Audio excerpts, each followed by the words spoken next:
Hi, welcome back to the Craig Carton Show. Tyrone Johnson here. As always, great to have you here.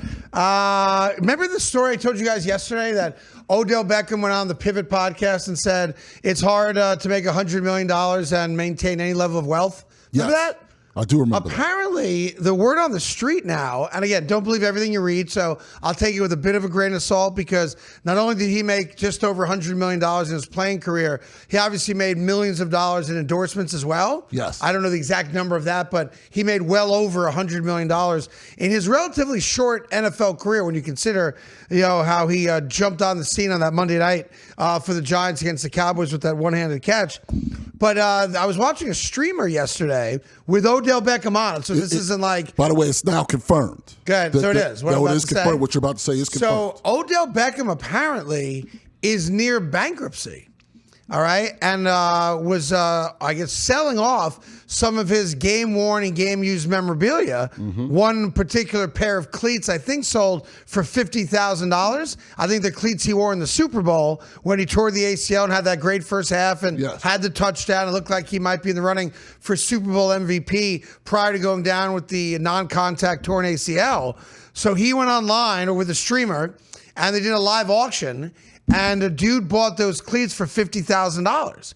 And there are reports out there which kind of back up his appearance on the Pivot when he talked about how hard it is to maintain any level of wealth, even when you had a $100 million contract, which tells me that the rumors out there are probably more right than not right, which is so incredibly sad also. I know a lot of people are going to be like, oh, how dumb can you be to blow $100 million bucks? And that you're welcome to say that.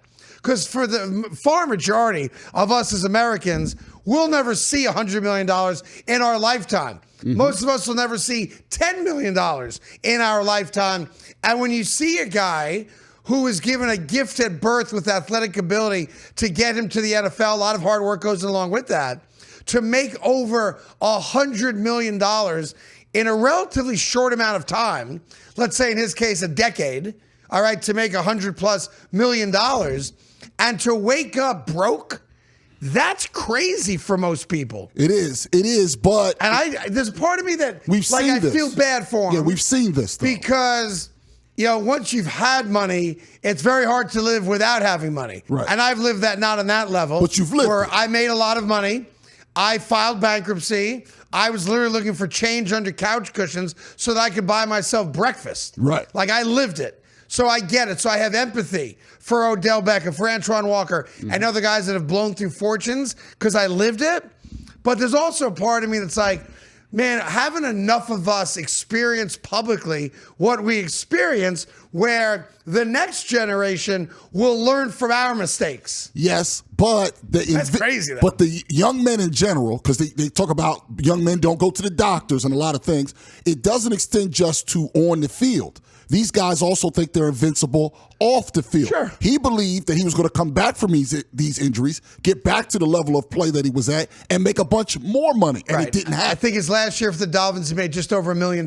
Right. And he was the guy that was, for a small period of time, not even arguably, the best wide receiver in the sport. It was a 3-year span where he was a 1,300-plus yard guy every year. So it's just, and here's the reality, because I can hear it, not that the guys downstairs are saying it, but I know how they think and feel, and maybe they represent more of America than you and I do.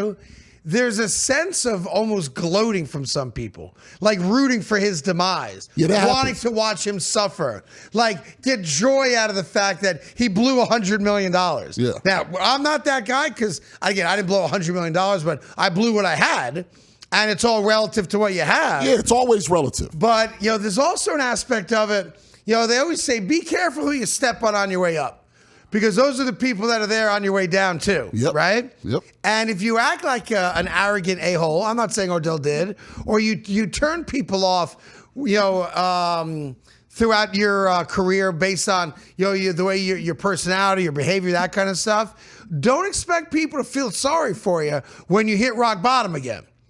Because Odell Beckham was a lunatic for a couple of years early on in the NFL with all the sideline nonsense, right? Yeah. And then the nonsense in Cleveland where he accused Baker Mayfield of being a racist, and that's why he didn't throw him the football. When Baker might be the most beloved white player in the league and at college and is well accepted regardless of race, right? So Odell's had his moments too.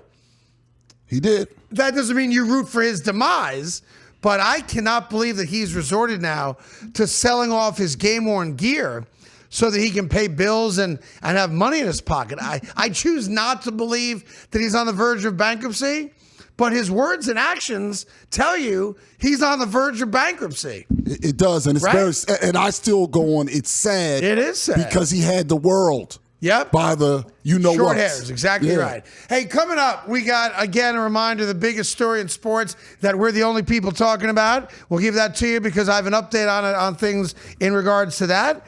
And we have a breaking story involving one of your favorite people coming up right after this.